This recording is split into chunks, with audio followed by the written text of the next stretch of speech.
Today is about hitting goals.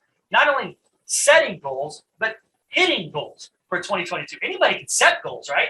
And I've spent many years setting goals. I've missed my goals a lot of years as well. So that's why I took this pretty seriously about 3 years ago. I started teaching this 3 years ago. And by the way, if you ever want to implement, do something and hold yourself accountable, try teaching it, right? So not only do it, but teach it. That'll help you be accountable. So that's exactly what's happening. And I love it. And I used to hate setting goals. I was a fly by the seat of the pants kind of guy. I still kind of am. But I did not want to be held accountable. I didn't want anybody to pigeonhole me. I'm a master at saying wishy-washy words. What I mean by that, say, yeah, hey, you're going to have that done by Friday? Yeah, looks good, sounds good, possible. Maybe we can talk about it. Like, those are my words, right? So instead of saying, yes, I will definitely have that done by Friday. You see the difference? I was amazing at non-committal because I didn't want to commit because I want to be a man of my word. And if I say, hey, I'm going to do this, then I'm going to do it. So that's why I didn't want to commit, because I didn't want to, not be a man of my word. So it was better to not commit than have to do it. So I changed all that a few years ago, and I got better now. 2019 was great. 2018 was great. 2019 was a little worse. 2020 was horrible. I missed 4 of the 7 goals that we'll talk about today.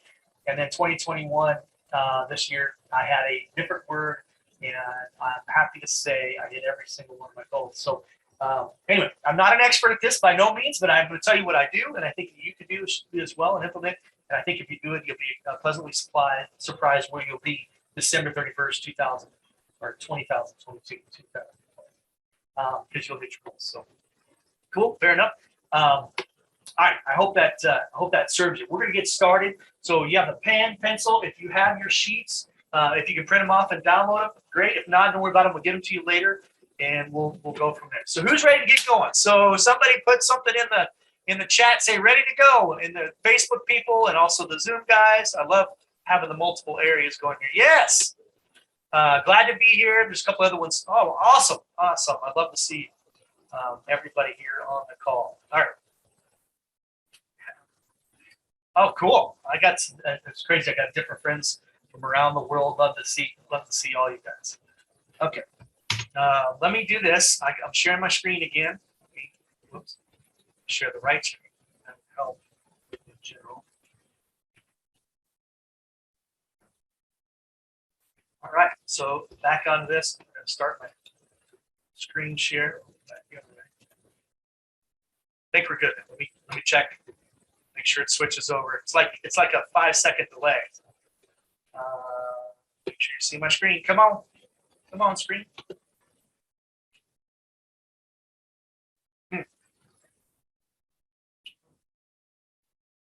There it goes. Okay, so scared me. Why is it switched over? You never know. You never know with these crazy things, right?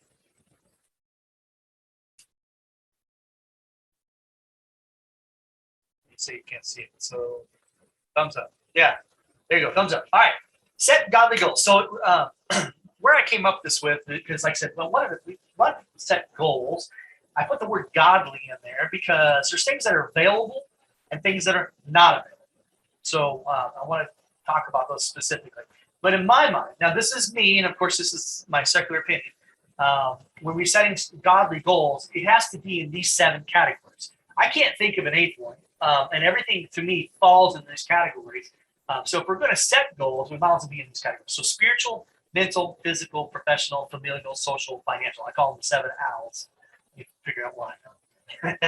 So let's get into this. We're going to kind of get into literally what to do with each one of them and then how you're going to hit them.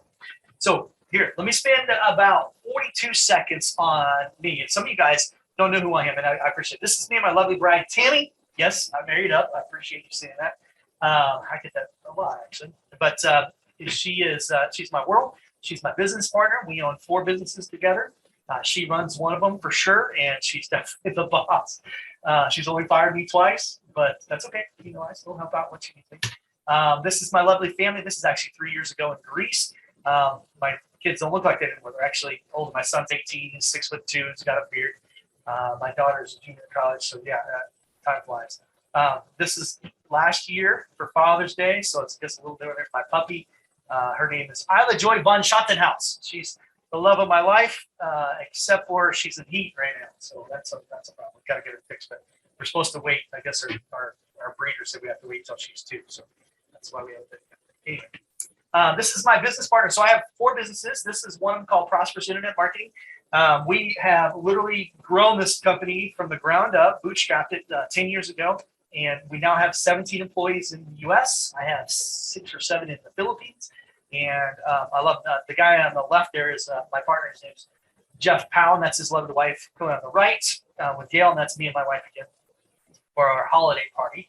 There's some of us at our holiday party there. As you can see, we definitely had a lot of fun. It was a good holiday party. Anyway, so that's one of my businesses. Here's another one. This is the one my wife runs. It's called the Word Masters. We specialize in anything that's personalized. You can see my camera. We all kinds of fun, cool stuff that I love. And it actually goes hand in hand. I'm going to talk about some of that here later on, what we do. So she runs that. I also own a consulting company called Prosperous Christian. I wrote a best-selling book, international bestseller in 3 countries. But we're number 2 in Australia. I don't know why. We're number 1. Okay, that's me. So hopefully you kind of have an idea. And I don't know if that impresses you or depresses you. But I just wanted to know I want you to know who I am. Okay, so I have to do 30,000-foot view. It's the kind of guy, because it's the way I learn. I can't get into the trenches and learn the tactical things until I understand the mindset, the details of the 30,000-foot view. If you're with me, right? So I'm going to give you specifics. So you got to hang in with me. The first 10, 15 minutes is going to be, just this mindset and overview and why you should be doing some of these things and what it will do for you. Then we're going to go, down into these trenches. We're going to get muddy today. We're going to look like this. Well, maybe not that bad, but we're going to get into the trenches and learn specific tactical things that you can apply, strategies that you can implement and put into your business and help you hit your goals. Okay, is that fair? I hope that's fair, because that's what's going to happen today. All right, so back to the 30,000-foot view. I believe there's absolutely only 4 circles to success, 4 circles only. If you do these 4, you're guaranteed success. If you only do 3, you might still hit it. But I promise you, if you do these 4 circles, you absolutely will be successful in any aspect of life. Those 7 categories, in fact, or whatever you choose to put your efforts towards. So here it is. Number 1, mindset, right? So you knew where I was going with this. Mindset is the first circle. If you get your mindset right, which is your attitudes, beliefs, your thoughts, if you get that correct, a lot of things will come together, not just in your goals, but in your life, right? And no offense, but some of us, I'm not blaming, I'm not saying, I'm just saying, no, some of us, we have some major head trash. I call it head trash. Means we got to get rid of it, take out the garbage.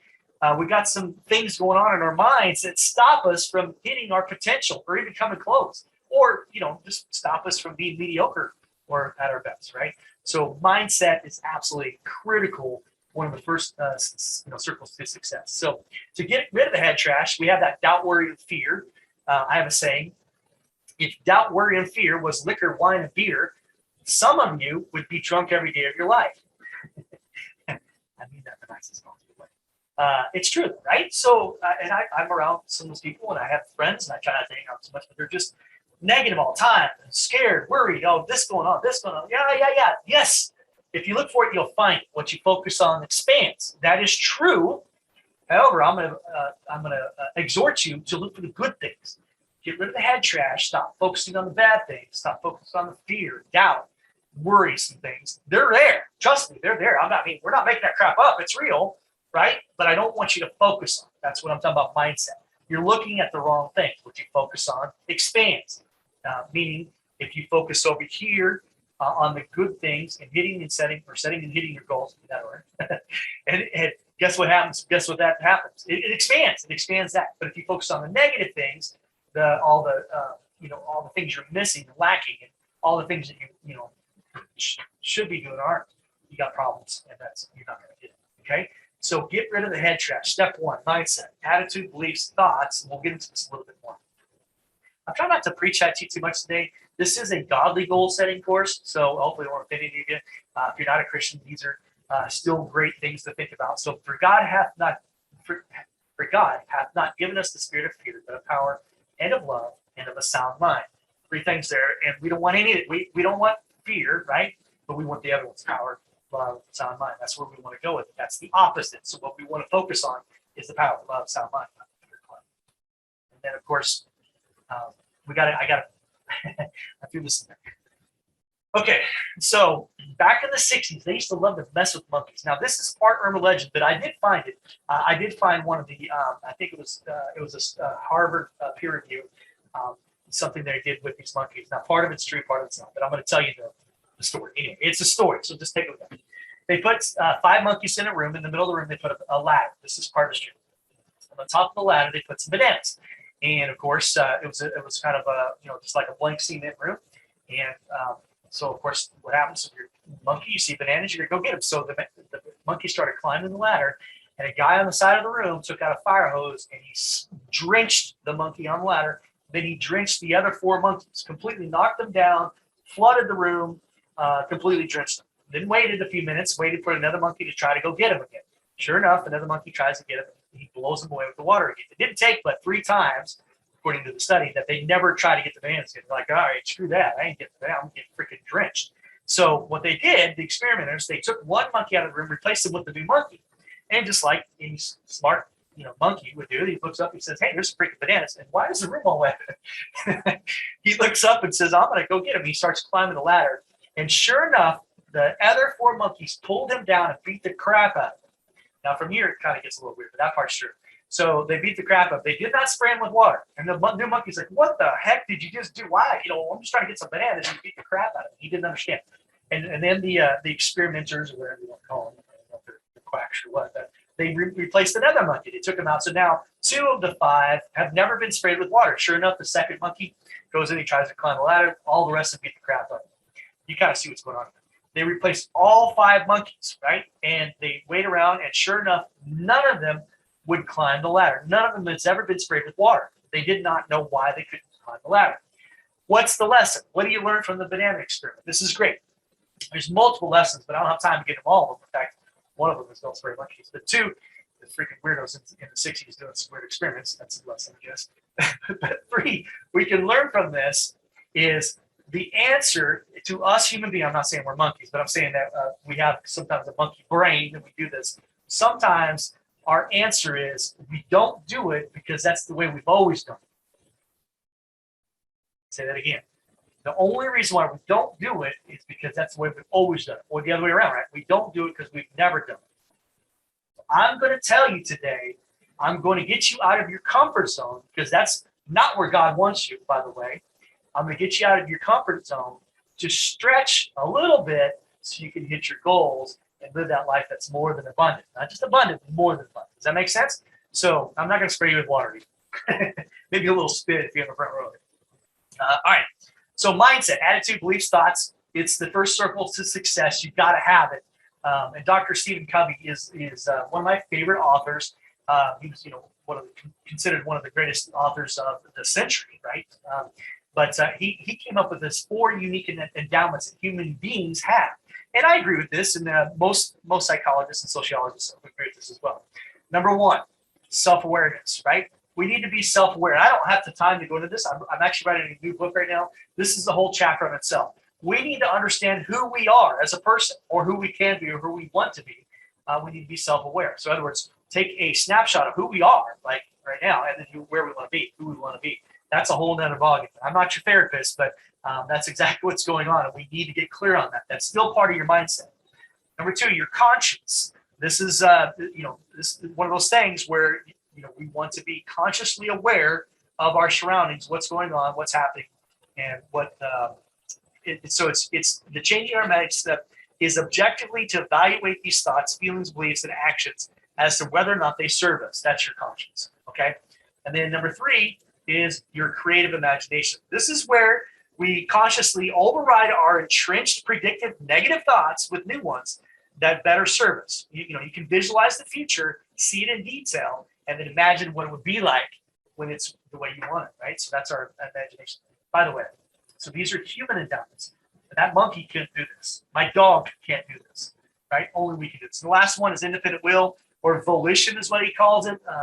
Dr. Covey calls it volition, which is the power of choosing or determining to take action, right? You're response-able. Response-able meaning we're able to respond in any given situation. So if you smack that monkey or my dog, And she can only do three things: fight, flight, freeze. That's it. She is not, God did not make her with the self-awareness, independent will, conscious, creative imagination. She can only fight, flight, or freeze. That's it. That's the only choices she has. Now, unfortunately, babies, human babies, they only have those three things as well. Now, as we get older, there's a space between stimulus and response. We could choose, later on to have that space. Now, a lot of teenagers, some adults don't have a space anymore. They just do fight, flight, freeze. That's all they know because they really haven't used those unique human endowments. Do that the nicest possible. That's twice. I mean, all right, I don't mean to be mean. I'm just saying. Okay, but not you, right? Not you and me. We have that choice to make a space between stimulus and response. If I get smacked, let's say I smacked you upside the head, you can fight, flight, freeze, fine. You could laugh. You can whistle the theme to the Andy Griffith show. Those are too young to know that. That's going to Google that. You could turn the other cheek, right? You can literally do whatever you want because you can choose as a human being to have that space between stimulus and response and have a choice. That's your mindset. This is going to come relevant later when you're choosing where you want to go in your life and what direction and what goals you have and whether or not you hit those goals. So coming back to hitting goals, right? So 4 keys to success. One of them is mindset. That's not all of them, right? You got to have evidence. So these give us the ultimate human freedom, the power to choose, the power to respond. And choose. So that's exactly how we change our mindset. All right, I got to tell you this story because this is my beautiful daughter like 5 years ago, in 10th grade. So I guess it's 5 years ago. She's in junior college now. I love her so much, but she doesn't like me telling the story, but it's so good to make the point of what I just taught you. Okay, so remember the unique human endowments. So in my book, and I write this is exactly how you change your mind. So people go, I can't change my mind. That's who I am. Oof, I have a huge problem with that statement. Okay, we can change our mind. We are humans, and we have self-awareness. We have conscious. We have creative imagination. We have independent will. My beautiful daughter, I teach a leadership camp every year for 10th graders. We haven't done it the last 2 years, but we're going to do this March, so I'm super excited to do it again. About 80, 75, 80 10th graders when we do it. And one of the initiatives we do is called the Pamper Poll. That's the poll you see here on the screen. This Pamper Poll now is 30 feet off the ground. What you do is you see there's little nubs. You climb up it and you jump off. It sounds fun. Yeah, of course you're on a harness, as you can see. And they call it the Pamper Poll for a reason. Now, I think they changed it to Leap of Faith or something like that, something positive. But I still call it the Pamper Poll because I've seen an inordinate, I've been doing it for 10 years. I've seen an inordinate amount of football players get at the top and literally cry and get to climb down the pole. And I mean, that's awesome. Anyway, it will humble you completely. But my daughter has been hearing about this bowl for like 10 years, and she wanted to make me proud. And she had it in her head she was going to do, because I said, there's a huge amount of people that won't do it. And my daughter is not super athletic. She doesn't claim to be, but she was in her head that she was going to do it. So sure enough, she starts climbing the pole. There's her smiling face. Here's when she gets to the top. Can you see the difference in her demeanor? Now, let me ask you, if you think her mindset changed about right there. Give me a 1 in the chat or whatever if you see. Yeah, I'd love to see it. I just want to make sure you're still going. Okay, cool. Yeah, you guys are awesome. Okay, yes, that's her fear face. When it gets worse, there she is bawling. She is crying. If you can't see the tears coming down, I can't zoom in, but I promise you she's bawling. Now, I wasn't there. My best friend was taking video and photographs. I was not allowed to be around her because that makes sense, right? You don't want her dad. I didn't need to be distracted. I was on the other side and working with some other 10th graders. But anyway, she gets there, and let me tell you what happens. This is how proud of her I am. She sat there for 3 minutes and 21 seconds, just like this. I know I saw it. I have it on video, and I counted the minutes, and I'm like, oh my goodness, how your leg would go to sleep. And she was shaking, and her pole was shaking, and she was bawling for 3 minutes. That's like an eternity sitting at the top of this 30-foot pole. Poor girl. But she had it in her head. She was going to do this. I'm so proud of her. You could see her fight this. She was fighting whatever you want to call it. I'm not going to call it demons. It wasn't demons. It was her own mindset. She was fighting it, and she was saying, no, I'm going to do this. I'm going to get to the top of this. So she had self-awareness. of where she was. She realized her surrounding, right? So what happened at 3 minutes and 21 seconds? She stepped up, started balling more. She composed herself. And see that volleyball? If you can see my mouse, there's a volleyball out there. She jumps out, it's 10 feet out. She hit that, successfully completing the event. And there's my smiling face at the end there. Okay? So what happened? So me, as being the inquisitive dad I am, I said, honey, what was going through your mind for the 3 minutes and 21 seconds? What was going through? She said, I couldn't step up. I go, I know you couldn't step up, but what was going through your mind? She said, the pole would not stop shaking. Okay, why wouldn't the pole stop shaking? She goes, I don't know. All I can think about is the pole will not stop shaking. And so that's honest, right? And so, I mean, between me and you, and she would agree, she had head trash, right? I mean, that was going. She had some head trash. She had fear. She had doubt. She had worry. She had head trash. We talked about this. I mean, it was like front and center. I mean, the Niagara Falls tears was proof of it. And because of that, she could not step up one more step. But here's the greatest thing that she did.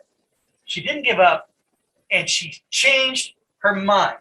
And so I said, what happened when you finally stepped up? What went through your mind when you finally stepped up? She said, I love her for this. She said, the pole stopped shaking. Now, let's unpack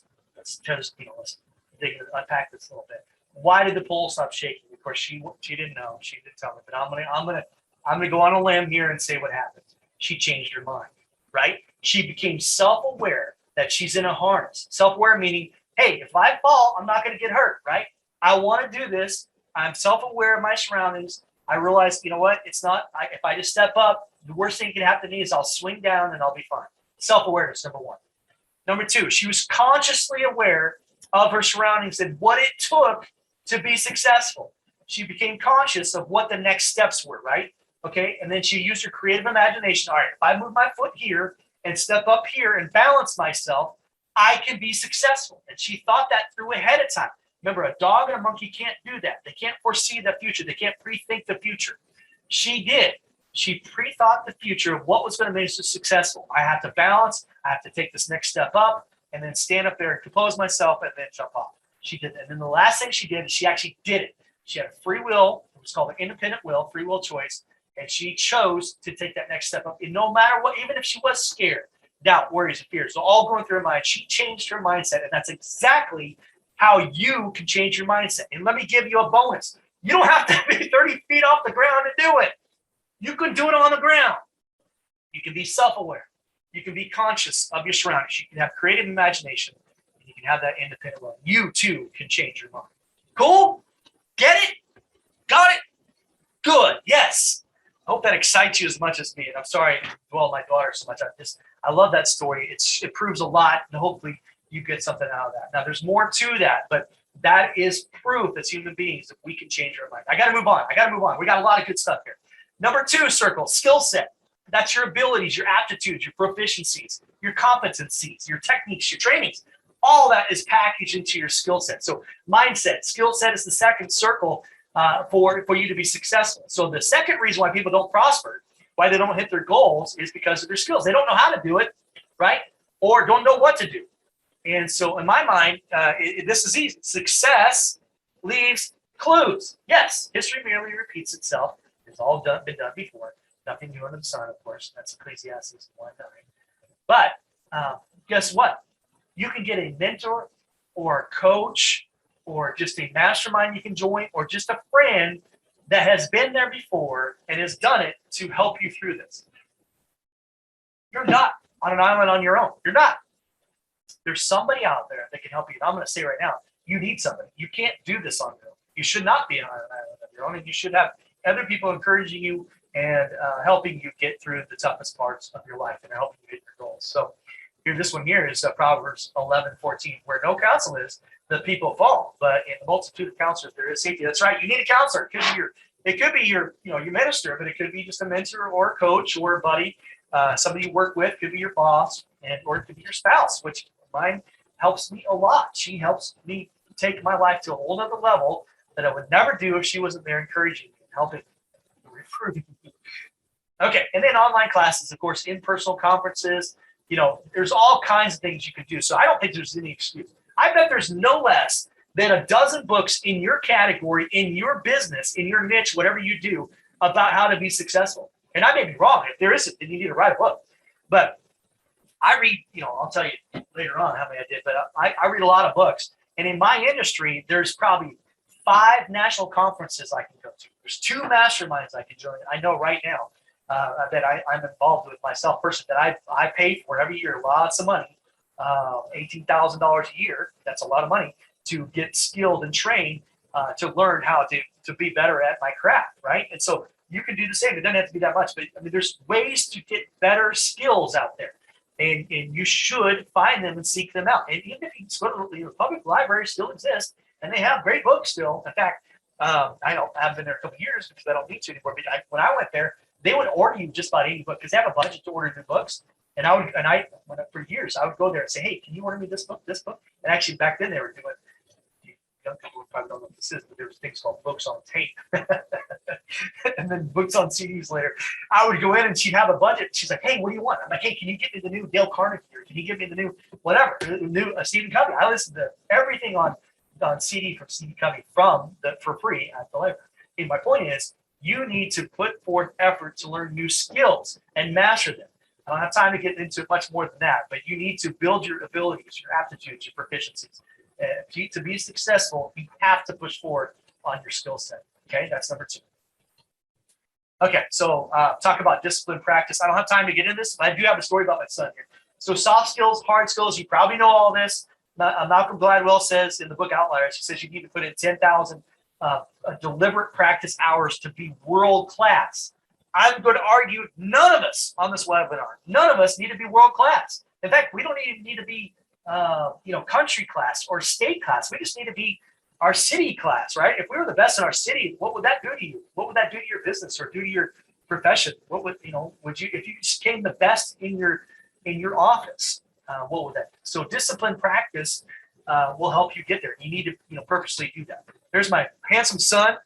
As I told you, I'm very proud of him too. So we're trying to get him scholarships to go to college, and we got some people looking at him, which is awesome. And he's been to what's called showcases and different things, and have a lot of people looking at him. And I sit by some of the other parents, and the parents are like, "Man, your son has a ton of natural skills," and he's got a lot of natural ability.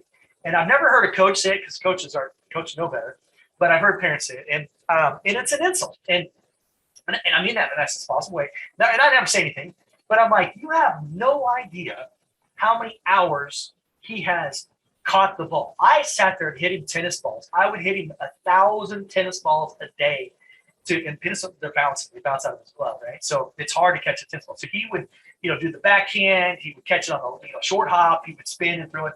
Like he 1,000 a day. Okay, and I don't know if you understand how many that really is. And in the beginning, I could hit that sucker fast. By the 1,000, I couldn't barely move my arm. But he's like, "Can we do it again? Do it again." That wasn't every day, but we did it. When we did it 1,000 at a time. And he caught thousands and thousands, tens of thousands of balls. He swung that bat probably 500,000 times in the last 15 years, 14 years that he's been playing. Okay, so the reason why he can crush it and hit it over the fence isn't because of his natural ability, right? It's because he learned it. Like I talk about the banjo and golf, because nobody comes out of the womb playing golf or the banjo or a piano or whatever. You pick it. Like it's all done with these abilities to practice deliberately to get better. Now, practice is one thing. Deliberate practice to get better is a whole other thing. That's the Malcolm Gladwell thing. I don't need to get into that, but you probably know what I mean by that. So anyway, you can do that too. You can have deliberate practice to get better at your craft. If you are a carpet cleaner, get better at your craft. If you cut hair, get better at your craft. If you deal with customers, you're in customer service, you can get better at your craft. I promise you, there's tons of training out there how to be better at customer service, how to handle people, right? So I'm just telling you, and I'm exhorting you, I'm pleading with you to get better at your skills.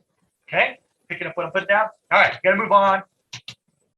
So here we go. Tool set, the third circle. You need the right tools. This one's easy. So your SOPs, which means standard operating procedures. or your software, your hardware, right? And this is a given. Some people overlook this. But you would be amazed how many people are trying to make things work and their stuff doesn't work right. They got old technology or old whatever. And like the first thing I do as a consultant or a coach, and I come into a business, I'm like, let me see your software. Let me see your hardware. Let me see your equipment. And if they got this old dilapidated stuff, we got to have progress. We got to have a plan to get the newer stuff because it will help. It shortcuts success. I promise you the new software will help you be successful versus those 30-year-old software stuff that some of these people are using. It's unbelievable. When I bought my award shop, we were taking orders by hand. And it wasn't bad, but we would say, okay, what's your name? What's your phone number? What's your email? What do you want a name tag? Okay, here's a name tag. We would draw it by hand. It was unbelievable. That was 18 years ago. And I'm like, the first thing I got to do is get me some software. And so I bought this software, and it was expensive at the time. I mean, it was something like $350 a month, which seemed like a lot. But I would probably fight somebody to lose that because it is worth 3 employees. We have all that captured there. It's all digital. We can look up 10 years of history. It's so amazing. It took the place of all these cool things. In pawn shops were digitized before award shops were, sadly. But now everything was coming online. So I'm telling you, it catapulted my business just having the right software. That wasn't the only thing, but that's one of the things. So same thing in your business, in your profession. Is there a better way to do what you're doing with hardware, software, or even standard operating procedures? Meaning, is there a better system you can implement to make things more easy for you to do? And the answer is going to be yes. So when I come in, I've never not been able to find at least one thing that you couldn't improve upon in your tool set. Not one. All these, in fact. I look for each of them. How's your mindset? How's your skills?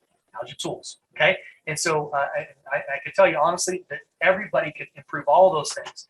Of course, we all can still. But the more you improve it, the more chance you have to be successful. All right. So I say beg, borrow, and work for it, but get the tools. Maps versus shovels. I like that. Those words. Meaning, we don't need another map. None of us need another darn map of where the gold is hidden or whatever, right? We know where it's at. I need a shovel to help me dig for it. Actually, I need a bulldozer, right? I need a backhoe. I need something to help me. That's what tools is. It is a cheat way to dig to the gold and make it faster and everything more efficient and better. Now, if you think about the Industrial Revolution, that's exactly what happened, right? When everything came together, all those tools, all the industrial things that happened, it made the world extremely prosperous. That's how America became prosperous. That's how we, flew past all the other countries because of the Industrial Revolution. There's a little history lesson. They're the cheat codes of the game of success. Okay, the last one. Get off your asset. I have to yell that one. So mindset, skill set, tool set. Get off your asset, meaning you got to do it. You got to work. You got to actions. You got to execute. So you need to have resolve, commitment, motivation, and you need to put forth your best foot also. And again, not just do it, you need to do deliberately, try to do your best, right? So in the Greek, there's a cool word called to know. It's oida, and it's in the New Testament. So it means to be aware of or to mentally perceive something. It signifies learned knowledge or a knowledge acquired by studying secondhand information. So like reading from a book or reading, watching a video or something like that. So oida is one word for it to know, but that's not what I want you to have. I want you, the second word of know is called gnosko. Gnosko is to be aware of experientially, right? So it's experiential knowledge or something you've experienced firsthand. Knowledge by exertion, knowledge by effort, knowledge applied. Gnosko. So I'm going to read you this verse, Colossians 1:10. That you might walk worthy of the Lord unto all pleasing, being fruitful in every good work and increasing in the knowledge of God. Guess what? Guess which word is our gnosko? Yeah, that knowledge of God. So God is saying here, he wants us to increase in the knowledge of him, which is knowledge applied. It's not just book knowledge, right? He wants us to apply it. Isn't that fantastic? Like, doesn't that take that verse to a whole nother level? He doesn't want us to mentally perceive what he wants us to do. He wants us to apply it so we can get and be fruitful and get what he wants out of it, be pleasing to him. Wow, that's awesome and that's powerful. So you can do that. So mindset, skill set, tool set, get off your asset. And in this center, like I said, you could maybe miss one or two of these and still be successful, but I doubt it. But if you have them all, it's guaranteed you will be successful because that's where those circles overlap. And I drew that cool little drawing, and it just makes sense. All right. Okay. So let me take a quick break here. Any questions? Throw me a 2 in the chat if you are picking up what I'm putting down and you're excited to set your goals. So next, we're going to get into setting goals for 2022. Yes. Yes. Okay. So in the chat, what about on Zoom? Yeah. Everybody's good still. Good to see your smiling face. I love it. I'm glad you're all here. Okay. We got to move on because, we only got limited enough time here, and I promise you I'll get to a bunch of stuff. So, all right. So the only 4 reasons why businesses don't prosper or individuals is fear, doubt, worry, mindset, doubt, don't know what to do or how to do it, skill set, don't have the tools or assets to do it, tool set, or lack of action resolve. Let's get off to that stuff. All right. Some of you guys have heard of this before, so I can't get into this. I love Darren Hardy. He's one of my favorite authors. He was the editor-in-chief or whatever you want to call it, for Success Magazine. So he interviewed hundreds of highly successful people. You name them, he's interviewed them. And this is one of the things he got out of it. This is in this book called The Compound Effect. It's called The Magic Penny. So he says, he went up to, he's asking somebody, he said, hey, would you rather have $3 million in cash, or would you rather have a single penny that doubles in value every single day for 31 days? And you're thinking, man, a penny that doubles, how much could that add up to? Well, you probably guessed it. It's called the compound effect for a reason. It's compounding. And what I do, I'm going to get into this. Remember, we're still in the 30,000 foot view. I'm going to get into the trenches later. But the compound effect is critical to making all these things successful. So remember, the mindset is good to have, but if you're not using, get off your asset part of it, you probably won't be successful. Mindset's great, but if you don't have the skill set, you may not be successful. Or the tools that, like I said, when all 4 of them are together, that's the compounding. It's guaranteed you'll be successful. So here's how it works: day 5, 16 cents; day 10, $5.12; day 29, you got $2,684,354.56, and then day 30, and then here's day 31, $10,737,418.24. Can you believe that? Yeah. Check my math. Go ahead. I stole that from Darren Hardy, so if it's wrong, blame him. But the magic penny. So that's just compounding, right? It's just when it doubles every day for 31 days. So you got that. It's very impressive. It's called a force, which is equally powerful in every area of our life. I'm going to teach you. I have a different word for it. I call it exponential little bits. Exponential little bits is this. This is the definition. A guy named Roy Williams gave this to me one day in person. He said, they're tiny but relentless changes that compound to make a miracle. The power of an L, exponential little bit, lies not in its size, but in its daily occurrence. For an L to work its exponential magic, the little bit must happen every day, every day, every day. Sorry about the font. I don't know what the font's on that thing. So exponential little bit. So I'm going to tell you, there's certain things you need to do. They're not big things. I promise you can do them. That's why I have the elephant there. How do you eat an elephant? One bite at a time. I know it's cheesy and old, but it's true. Same thing with success. How are you going to be successful? One step at a time. Exponential little bits, because each little bit will compound on top of the other little bit. You'll see this when we get into our goals. When they compound, 1 plus 1 isn't 2 anymore. Compounding means that 1 plus 1 is 3 plus or more. Okay? So change is inevitable, growth is optional. There's my note. All right. How are we doing on time? Oh, wow. Okay, we're moving right along. I got a few more things that we'll do. We're going to set our goals. So this is Dr. Covey again. So we talked about the 4 quadrants of life. Quadrant 1 is important and urgent. These are crises. These are pressing issues. In fact, if your phone is ringing, that's hard. That's usually going to be quadrant 1. Especially in the old days when you didn't know who it was, you just picked it up because it was urgent, and you think it's going to be important, but you don't know. It could have been a telemarketer. But so that's urgent. Quadrant 1 is urgent and important. Quadrant 2 is not urgent but important. We'll come back to that. Quadrant 3. Not important, but urgent. These are other people's crises that they want to help you, or interruptions, right? So my door in my office, I have an open door policy. Guess what? People come in and out all the time.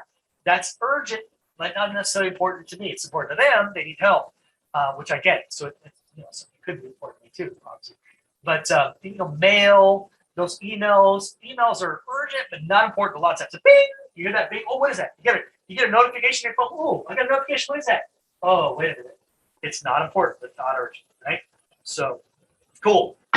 Quadrant 4.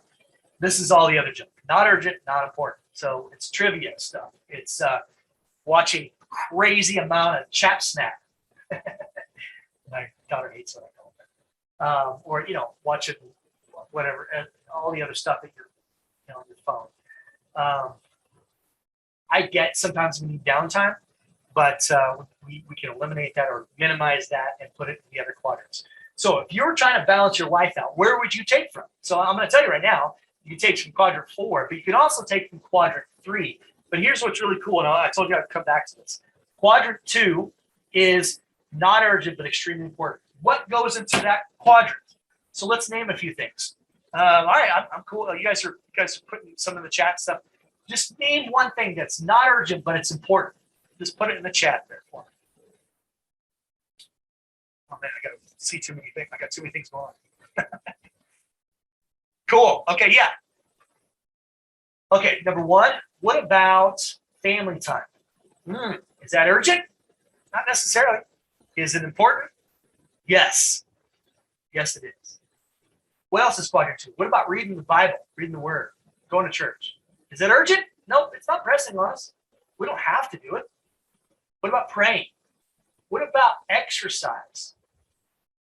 What about goal setting? Did I just hit a thing? You guys are working in quadrant 2 right now on this webinar. Quadrant 2, because goal exercises, goal planning is not urgent, right? It's not, you don't have to do it. Like, everything's going to be just fine if you don't. But is it important? You bet. In fact, you bet your life on it. You at least bet your career on it. Okay. So we're going to talk about everything we're going to set in goals today is going to be quadrant 2. And here's the cool thing. This is a bonus. You don't have to pay extra for this. The more you do quadrant 2, the less you have quadrant 1. Your crises go away. Most of them. You'll still have some. Pressing issues, deadlines, things like, okay, so if you work on your health, you may not have to go to the emergency room, right? You may not have, pull your back or whatever. I don't want to say anything bad, but I'm saying if you can work on certain things, if you schedule time to work on goals, you don't have to work on the urgent things, the important crises as much. So guess what? You're going to find time there. So you can steal from quadrant 4. You can steal from quadrant 3, which is other people's time. Sometimes we've got to say no. We'll talk about that later on. No is a very important word in a nice way. You can say it like I do. I mean it in the nicest possible way, but no. And so we can take from quadrant 3, quadrant 4, and then, of course, we're going to automatically take from quadrant 1 when we do quadrant 2. So I'm going to implore you to stick to quadrant 2 as much as possible. Cool? This is Viktor Frankl. This is when he was in prison for a long time. He said, between stimulus and response, there is a space.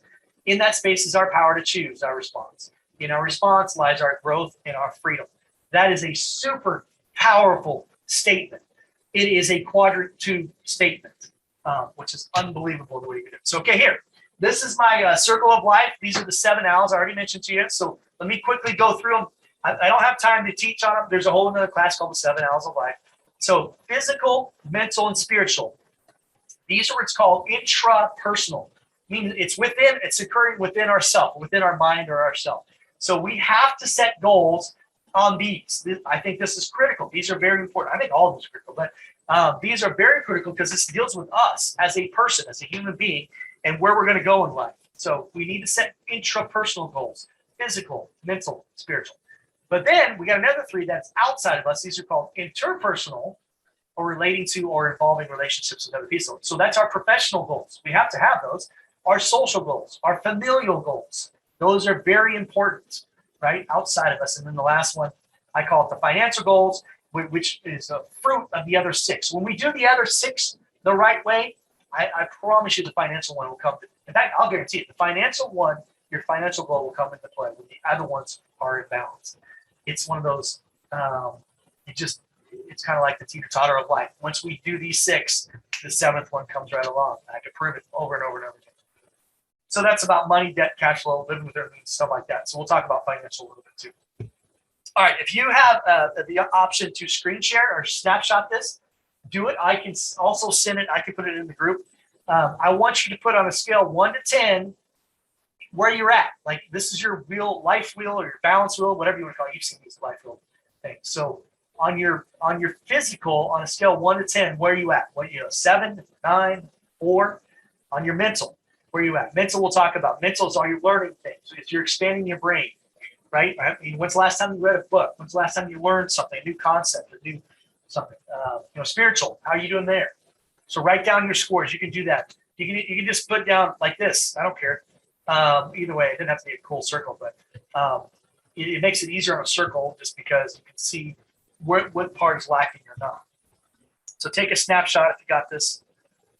Cool. Okay, I'm gonna move on. So does your wheel look like this? Yeah, some of us do, right? So some things we're kicking butt in, some parts of our life are not so good, right? I have a friend that's highly successful, but he says his social is a 1. He doesn't have any friends. I mean, besides his wife, but she counts as a friend.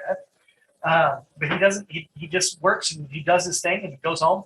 And I'm like, dude, I really think that God wants us to have a social life. And then we started talking about it. And the truth is, he does have friends. His church friends, and he does, go out and they bring people over to their house and have dinner with them. So that to me counts. So I think he just was accounted for, right? But you got to think about, your balance of life. Where are you out of whack? Do you have a flat tire somewhere? I used to look like this like 5, 6 years ago. my tire was exploded. Right? Can you relate with this? I don't know. Maybe it's me, but sometimes, we've got to get our act together, and sometimes we don't, right? If this is a snapshot of our life, and I think it is, this is all inclusive. I think if you can come up with something, it probably fits in one of these categories: physical, mental, spiritual, familial, social, professional, and financial. You want to kind of have that rounded out, and I hope you do. Okay. So this is the sheets I uploaded in the Facebook group. I also emailed it to you. You should have got this if you signed up online. You can download this. If you don't, I'll be glad. I'm going to send it out in an email when I send the replay. I'm also going to upload it to the Facebook group as well. But what I want you to do, if you have this, or you just get a piece of paper and you need to write down your spiritual goal. What do you want to do this year? Mentally, what do you want to do? And I'm going to give you some examples. Okay, so I'm going to give you an example. I'm not going to give you the example. I'm going to give you mine, right? So I don't want you to, I don't want you to look at me and judge me, good or bad, off of my goal. So I know my camera's on still. Let me just stop sharing real quick. Okay, so this is the same thing, and I just type it out, and I do it by week. And I'm going to show you kind of more of what's going on here. But so what I want you to do, and I'll share the screen again, but I want you to write down what your 1-year goal is spiritually. And so here's the problem with that. You can't just say, I want to be more spiritual, right? I need it to be tactical. Tactical means there's specific steps. In my mind, here's exactly what it means. It's a calendar you can check off. Okay, so let me show you. All right, I'm going to stop my share again. This is a tactical goal. You see the bottom there, it says 208. So I have this hanging on my fridge in my garage because my workout and my treadmill and my elliptical is in my garage. So this is my physical goal. I set a goal to work out 208 times in 2021. Right there, you see me, right when I hit 208 on the 30th. That just, it was a push to get it this year, but I was not going to miss my goals this year, right? So you can see all I'm doing is checking it off. Did I work out today or not? Now you have to define what workout means. To me, it's running 20 minutes, which is 2 miles plus. I usually run 2.25 miles in 20 minutes, which isn't great, but it isn't that slow either. It's pretty good. Sometimes I do 2.3, but sometimes I do 2.1. But at least 2 miles in 20 minutes, or I have to do 1 mile in 10 minutes, and then I work out for 20 minutes on weight. So every other day, Tuesdays and Thursdays, I usually do like curls or bench press or squats or sit-ups and stuff. So I'll work out for another 20, 30 minutes doing that. So today I did that. I did 9 sets. So I did, 3 sets of flies, 3 sets of bench, 3 sets of military press. So 9 sets, right? So anyway, my point is I define what workout means. You can't, so I don't get to check that box unless I do one of those things. Actually, there's one more thing that counts as a workout. And I got to say this. It's 11,000 steps because there's days that I work in my yard and I work my butt off. I'm sweating, lifting. I have 2.5 acres, so cutting up trees and everything. So I figure if I hit 11,000 steps, that counts as a workout. So you pick what counts as a workout. But If I hit 11,000 steps, or if I do those other ones, I get to check the box. Okay, so now you need to do the same thing for spiritual. So for me, spiritually, my spiritual goal is get into the Word daily. And you're going to ask, well, my birthday? Yep, daily. On Christmas? Yep, daily. When you feel sick? Yep, daily. 365 or 364 and a quarter this year. I will get into the Word. Now, what does it define getting into the Word? It's reading at least one verse of Scripture. So today we already did it. I get to check it. Actually, of course, I do it every morning. It is my miracle morning. I read that book called Miracle Morning. I love it, and I have to get into the Word every morning. I seriously love it. And of course, I pray every morning. And I pray for specific things and specific people. And then throughout the day, I have things that are reminders. When I show up to work, I spend about a minute before I come inside and I pray for my business, my employees, my business partner. And so I have these things called trigger points. So I'm driving down the road. If I see an ambulance, or if I see anything with sirens, my whole family does this now. My daughter's really good at it. If we see any sirens, we immediately shut off the radio and we pray, because somebody's having a bad day, right? Even if it's a cop pulling somebody over, or an ambulance or fire truck, none of it's good. So we just pray for those people that the sirens are for, and so you can do that. So you can have trigger points too, and this is something I do every day. So throughout the day, of course, when I go to lunch, I pray for my lunch and with my business partner. I don't care if anybody's watching me with or not. It's not like a big long thing. I don't make a big deal out of it, but I definitely pray for my meal. So you can do the same thing. You can set these goals. Physical or mental. So last year I had a goal to read 26 new books, and it could be audiobooks or physical books. And I read 6 physical books, and I actually did 26 audiobooks. So I had 32 books last year. This year I'm going to up that goal a little bit. I'm going to set it to 30 because I already did 2 books over the weekend. I guess I'm in a book mode. I love Audible. So I'm telling you, my mental is reading books, but it's not only that, it's taking classes online. So I have set goal 4 classes that are paid classes online. So in my industry, probably yours, there's probably things out there that you can buy or you can get involved with to grow, to get better at your skill set. So to me, that's part of the skill set. And I'm willing to pay for that. I have no problem paying hundreds of dollars to learn my skill and get better at my skill. So I have 4 of those scheduled for this year. And I already bought one of them, and I'll be taking that in the next couple of weeks. So that is mental. And that counts as professional too, some of that, by the way. So my professional goals, let me go down to that, is, of course, to sell more clients, take care of, I have a whole thing of my professional goals. In fact, here's my strategic professional goals. It's a little more complicated.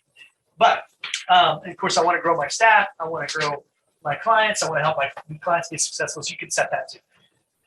Familial. So let me tell last year's, because this year's is going to be a lot of that. So last year we had 12 vacations. I know. Every time I say it, people freak out. It's really not what you think. It's not like 1 week vacations or 2 weeks. To me, a vacation's anything more than 1 night. So 2 nights with my family somewhere. My mother-in-law has a awesome condo on the beach. So if we just stay as a family on the condo at the beach for Friday and Saturday night, that counts. So I schedule 4 big ones a year, 3 days or more. And so we go to Universal, we go to Disney. So last year, of course, we went to Universal. We went and stayed in a cabin on the river for a week. We went to Atlanta. We went to Mississippi, stuff for my son's baseball. So we stayed as a family. And then, of course, we stayed at the Congo Beach, like I said. So it's actually fairly easy to do. But I also have 8 overnight trips. So 8 meaning 1 night in a hotel somewhere other than home, or something not necessarily a hotel, but we can go camping, whatever. So it sounds like a lot, but really it's not as much as you think. But it's just for us to get away as a family or with friends. We always invite friends along, for our familial. And then so that the trips to me is the only. It's not just to take a trip. The purpose is to have conversations, meaningful conversations. So what I write here on my familial is call 1 outside family member this week. So call my mom, call grandma, call cousin, friend, or friend in my social part. We do the same thing in social. So have 3 meaningful conversations with my family members per month. So I know that sounds like a little, but it's hard. My son's 18 and my daughter's 20. It's hard to get them aside and go, hey, how's life? what do you plan on doing? So my son and I, we go hunting every year. I had a full beard a day ago, 2 days ago.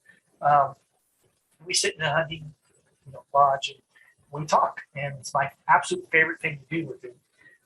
And I don't even bring a gun because I just want to sit with him and I want to talk. And of course, he wants to shoot deer. We do, and we have a blast. And I learned more from him at that time than any other time, and it really is meaningful. So I set these as goals. Okay, I'm probably wearing you out with my goals, but I want to help you with what I'm doing. Of course, I set a financial goal.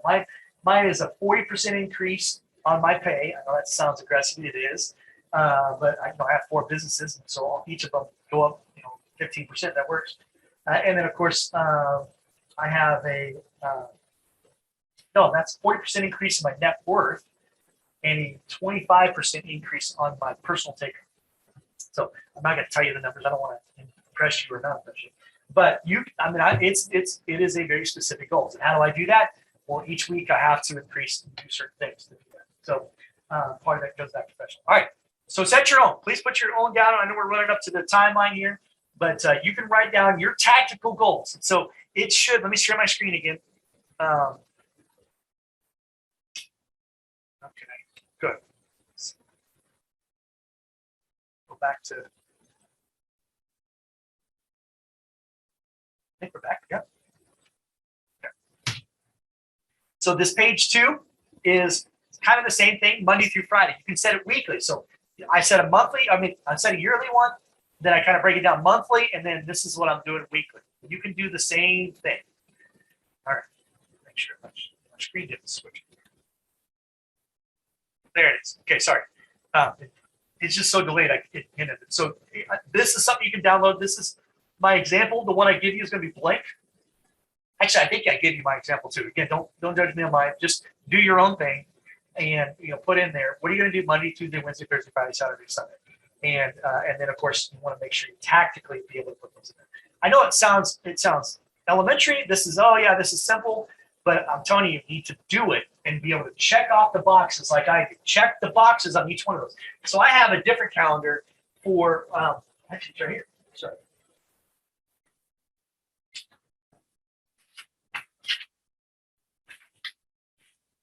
I have a different calendar for my family. Oh, that was it.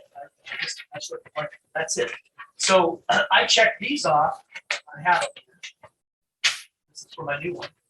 But my old ones that I did from last year, I'm checking them off. So I'm checking the box every day that I do it, right? And so I don't hit every day, except like 365 frame.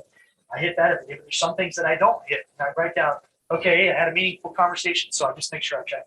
Tracking is the key, by the way, and accountability is the key. So now we're getting accountability, and we're going to wrap this up here in a little bit. So thank you for hanging with me. Okay, this is called the D7 sheet. And I'm going to give I'm going to give partial credit to Dr. Jim Harris. He used to have a sheet called the D3 sheet when we were in a mastermind together.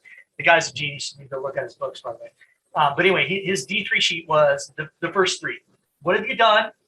What are you doing? And what are you going to do? And we would fill this out every month for our mastermind. And it's a great, all right, here's what I accomplished in the last 30 days. Here's what I'm working on right now. And here's what I'm going to do by the time we meet next time. So it was an accountability sheet. I freaking love it. So we do this with all of our managers. We fill this out weekly. Then my business partner took it to the D7 level. He added 4 more Ds. So then he said deferred, because sometimes, I couldn't get to it this month. So I deferred it, deleted. And you'll be amazed how many times, I had that as a goal and it's not important anymore. Like I changed directions. So we deleted it. And then the biggest ones, 6 and 7, is what is your discussion that you want to talk about with the group? This is very important in a mastermind, or if you're just having a group of 3 or 4 people having breakfast. I'm telling you right now, forget all this other stuff you need to write down and be held accountable. But you need, with a mastermind, what's really good is having a discussion and then you make a decision. So I'm thinking about starting a new mastermind. Let's say that's me. I'm starting, I'm writing a new book called Prosperous. That's to let you guys know that a lot of this is what this is about. And I started a whole new company. I got a whole new trademark called Prosperous because it's a big part of what I've been doing for 12 years is helping people grow their businesses dramatically. They're pretty much their net bottom line or net profit. And so I wanted a discussion. Hey, should I start a new company for this? And they're like, yeah, this is powerful. It's new. Okay, so then I got a trade, like, hey, you should get a trademark. So I wrote down, get a trademark, Prosper formula, and then I made a decision. Okay, I'll do that. And I did that. Cost me $300, but it's officially trademarked. Yay! And usually takes like 9 months, but it only took a month or two. Okay, so this D7 sheet is powerful for accountability. You can do the same thing, and I don't care who you give this to. Give it to one of your other employees that you work with, give it to your boss, or just fill this out. If you manage people, this is something that you definitely want to have your employees. What have you done? What are you going to do? Or what are you doing right now? Or what are you going to do? I used to make my manager fill this out every week in my award masters, and it was awesome because all I had to do was hold him accountable. He told me, "Hey, I'm gonna put the inventory away, and I'm going to, restock this, or I'm gonna break down all the boxes." Cool. All right, cool. When are you gonna have that done? I'll have it done by Friday. I just wrote it down. I wrote it down on the okay, here's what he's doing. Here's what he's gonna do. And guess what we did the next Monday when we met again? Hey, did you get that done? Did you get the inventory done? But yeah, I did. Check. And so all I had to do was hold him accountable. And guess what? He knew what I was going to do on Monday. I was going to ask him if he did it. And that's a powerful, powerful way of holding people accountable, because you're not telling them what to do. You're asking them, and they commit to it, and then you just hold them to it. And it's an honorable way of doing things. And guess what? It's very honorable for you too. You should do the same thing to yourself. And you should hand it to somebody. Say, here's what I'm going to do the next month, next week, whatever. And here's what I'm doing. And then you hand it to them. And then guess what? You set a calendar event. Let's meet on Monday of next month. And then he's going to ask you, or she's going to ask you, did you do it? And you're going to have to say yes. Now, I'll be honest with you. The night before my mastermind, before I was filling this out, I would do most of it. I'd stay up till midnight sometimes getting this stuff done, because I wasn't going to show up and say I didn't get it done. I said I was going to do it. I'm going to be a man of my word. I told you that earlier. So and now my accountability sheet was there. I said I was going to do it, and it's in writing. So I did. Not a big deal. And so what if you do it last minute? At least you did it. I don't care. You can tell me you did it 5 minutes before you handed it to me. I'll still be proud of you because you did it. Because how many people don't? Right? How many people don't commit? How many people don't follow through? That's us. Maybe we should start.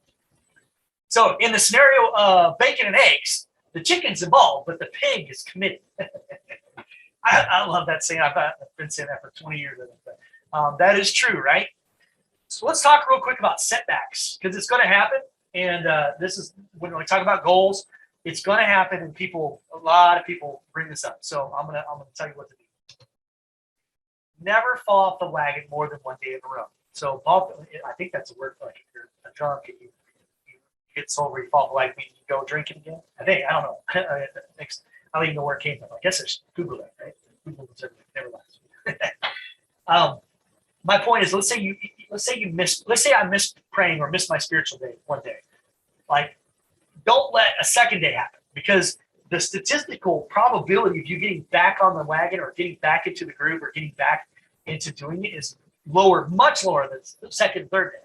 The fourth day, it's almost by the fifth day. So that's why you guys know that these, whatever they call resolutions, or I'm making New Year's resolutions. Well, I like to call them goals, and it's something you set and hit. Like, yeah, it's okay, you have a resolution, but it doesn't have the impact as it had 100 years ago.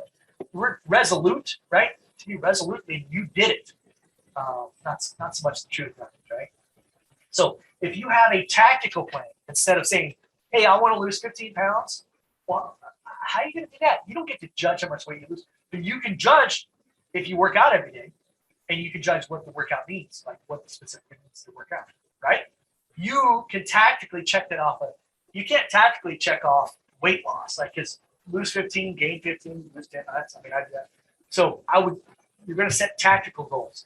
If you don't check the box one day, don't beat yourself up. Okay, beat yourself up, but get back on the wagon and do it again. So you guys know Jerry Seinfeld is one.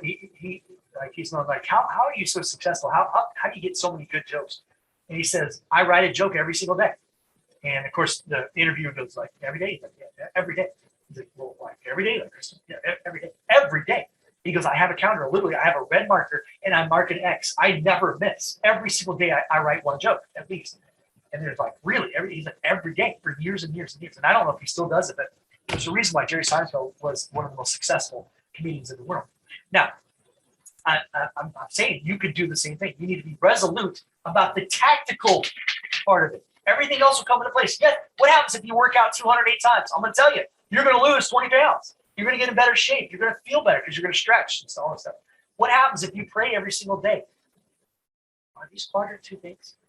Yes. Yes, they are. And you're probably not consistently doing quadrant 2 things. Maybe you are.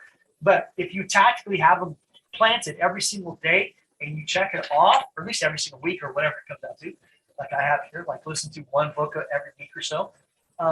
If you tactically have that and you check them off, you will be successful. You will hit your goals because your goals are going to be tactical goals, things that you can check off the list. Okay. Some is always better than none. My wife hates that statement. I get it.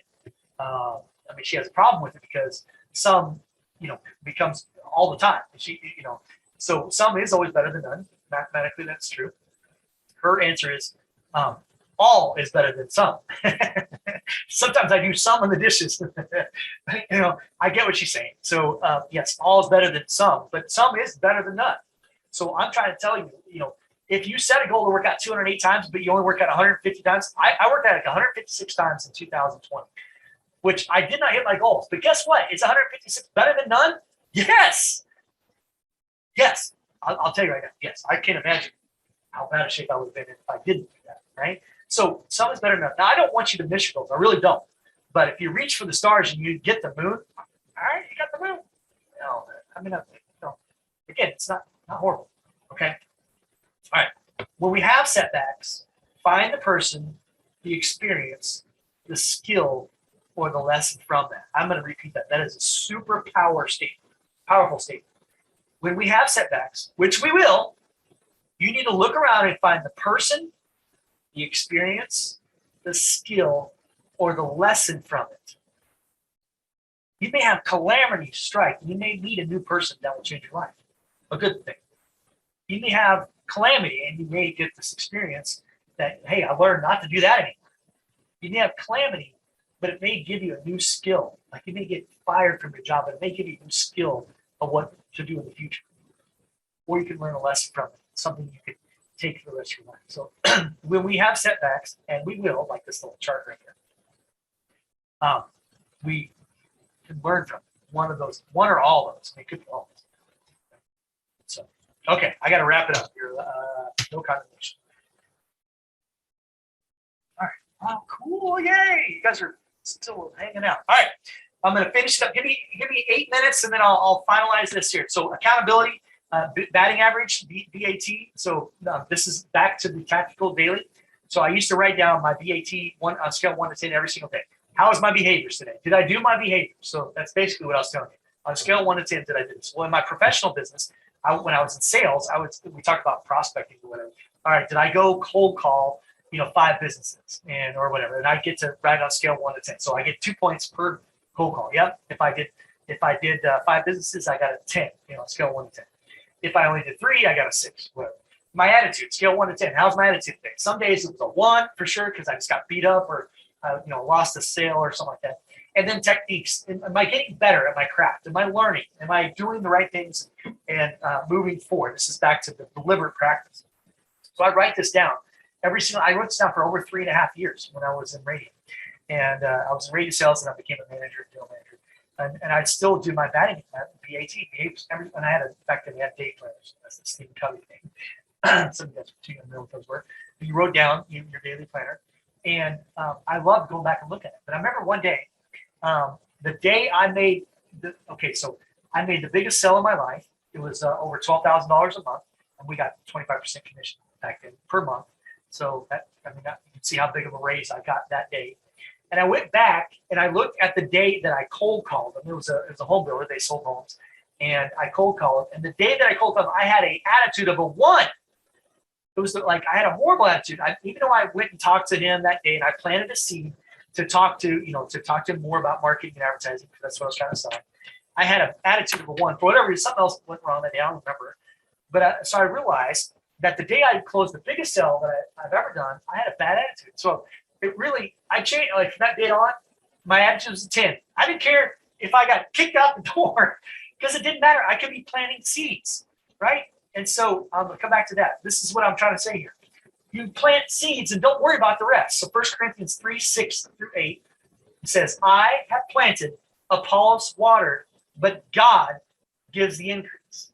So then neither is he that planteth anything, neither is he that watereth, but God that giveth the increase. Now he that planteth and he that watereth are one, and every man shall receive his own reward according to his own labor. Our job is to plant and water. Now this is an outreach to win people to the word, which is definitely apropos, but we can also use this to our business, our life. And, we need to plant and water, and God will give us the increase in what we're trying to do. I promise you, it's guaranteed. Not just this scripture, but plenty of others, right? In a life that's more than abundant. So we need to plant and water. Don't worry about the rest. Do the tactical things. Work out 208 times. Heal will make sure that your body gets in shape so you lose the weight you want to lose. You just need to do the tactical things. You need to set the right goals and tactically check them off your list. That's how you set goals, and that's how you hit goals. I put this down as accountability. This is my buddy Eldon. We did this a couple of years ago. PETA. Anybody know what that is? People for the Ethical Treatment of Animals. Eldon, he is a consultant and he does marketing for butcher shops, or at least one of them. And of course, he loves big prime ribs and steak. And he's a heck of a cook. So I told him if he doesn't hit his goals, he has to send a $1,000 check to PETA, which he didn't think was very funny. He didn't give this, but I think it's funny. And I'm like, look, talk about commitment. Give me that check. I will cash it if you don't hit your goals. That's a commitment, isn't it? Right? So maybe you can find a way to commit. Hold yourself accountable. That's one way to do it. Luke 11:5-10. You need to read this. I'm not going to read it, but it's basically saying don't give up. He's saying, if a friend of mine has arrived for a visit and has nothing for me, he keeps bothering him, and it says, for his friendships, if you keep knocking long enough, he will give it to you, whatever you need, because of your shameless persistence. That's right.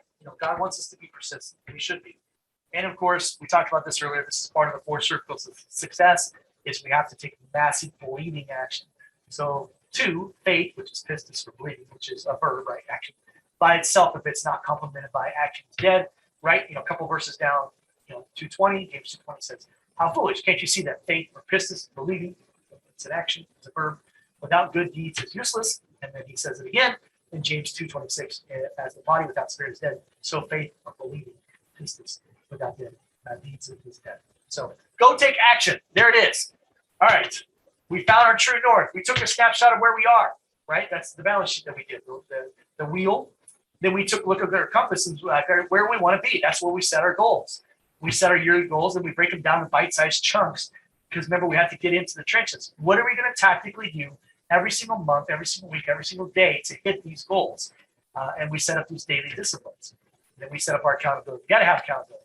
That's either the D7 sheet you share with somebody. It could be like giving a check. I don't care how you hold yourself accountable. I'll hold you accountable if you want. Send me a check. Tell me who to send it to if you don't hit your goals. Then I'll hold you accountable. Make a commitment, right? You're going to be the pig in this scenario. And then launch. Take the day. The best time to start is the day after yesterday. The best time to start is the day before tomorrow. We adjust ourselves as we go and we keep sowing, right? We don't need to worry about, we just need to plant water, keep sowing, plant water, plant water, plant water. And then we can celebrate our victories. I like to celebrate our victories as well. All right, so my name is Eddie Hill. I am the founder of the Prosper Formula. How do you get more? There's my email, or in the one below, it says prosperousim.as.me. That is my calendar. That literally goes right to my calendar. So if you want to, it's like a 10-minute, I think a half hour to 1 hour. Don't waste my time. If you want to get on a call with me, I'd be glad to talk to you. I have no problem with that. You can schedule it right there on the calendar. And if I can help you anyway, I'd be grateful to do that. One last thing. I want to throw this at you because this is what's launching. I'm launching into my private group, and I want to share with you guys too. The Prosper Formula Masterclass. So if you click on that, I know it's prosperformula.net, prosper-formula-masterclass. Or I'll put it in the chat too. And so here, I can bring it up so you can see it. Hopefully. Let's see if it should switch over. Yes. we can do it. So this is my masterclass. It's normally going to be $3,000. That's crazy. Anyway, obviously it's 90% off, which is $297. $297. Me and you are going to do live interaction trainings, kind of like we're doing here, but you're gonna at the end, you're gonna get a chance to go over, and I'm gonna help you double your net profit in 60 to 90 days. And I'll guarantee it. Actually, I'll guarantee it. 60 money back guarantee. So here's everything that's in it. I mean, there's so much to it. Go to this page and you'll see everything. I don't need to read everything to you, but so I'm gonna double your net profit in your business if you have one. I don't care if you're doing 100,000 a year, 50,000 a year, $1 million a year, 5 million a year. I've had hundreds and hundreds of businesses go through the Prosper formula. They don't really know it. I don't call it that. I just started calling it that when I trademarked it. We're going to go through this, and I'm going to teach you how to double your net profit. So, like the average, they say in $1 million business, the average is 7% net profit, which is $70,000. Which means if you're doing that, I mean, you should be doing 5 times. So, I told you I work with businesses every day. We have 140 some businesses in my agency that we charge $3,000 to $5,000 a month to do this. But I'm going to teach you on a masterclass for $297 today. This will be good until next Monday because we start next Monday. Okay. So, get on me. Okay, is this urgent and important? Probably not. Okay, so let me teach the session. 1 starts Monday, January 10th at 1 p.m. Pacific time or 3 p.m. Central time. Thanks everybody that's gone through it. Let me show you real quick. Group coaching. You get all the recordings. You get the private Facebook group. You get the implementation workbook because you're going to go through it. It's pretty intense. I'm going to make you do all 7 categories. This is a different 7. I like 7. It's different than the 7 hours. The 7 categories of business of how to increase your net profit. Then you get a half-hour strategy session with me. I'm going to go through your business, and we're going to talk about the 7 categories, and I'm going to show you where you can have the biggest improvement. That private Facebook group. You get 3 bonus trainings, and the bonus trainings are 7 hours to balance life. This is the full training. It's a 2-hour training. On the 7 hours, we kind of went through it a little bit today. 4 circles to success. Of course, we go through it and we dig through every single detail of how to grow each of those and how to make sure you're successful. And then social media recipe for small businesses. It's my #1 class that people want. I don't know how many hundreds and hundreds of businesses that use it right now. Probably over 1,000 businesses. It's a recipe, so it's an acronym for what to do. I'm going to give you that class as well. We sell that all day long for $397. All right, so I'm going to stop share and see if I can answer any questions on here. Cool. I'm looking at the still have people live on Facebook. We have people live in the Zoom, and yes, I see. I see. There's somebody asking if there's going to be a recording. Yes, I'm going to send it. I'm going to put the recording in the Facebook group and also email it out. So, all right. Looks like a couple of you. Yeah, there's a couple of you still left. Cool. If you want to get on my calendar, go back to the calendar. I guess I didn't show much. The calendar is prosperousim.as.me. Prosperousim.as.me. I saw a couple of you. I'm going to put it in the chat. Yes. Prosperous, parts about Prosperous. There you go. And I'll be glad to talk to you about helping you where I can. All right. So, in the mortal words of a guy I met when I was in Mexico, he said, "Good luck on having a good life until we meet again." And so I used that on my radio show for about 7 years, maybe a little less, 6 years. When I'd sign off, I would say, "Good luck on having a good life until we meet again." I actually don't believe that. I don't believe in luck. I believe in tactical, specific, daily strategies, setting goals, and it's not luck. So hopefully that serves you. If I can be of service to you, please let me know. My name is Eddie Hill with the Prosper Formula. Now trademark Prosper Formula. So happy 2022. God bless you. Have a great day.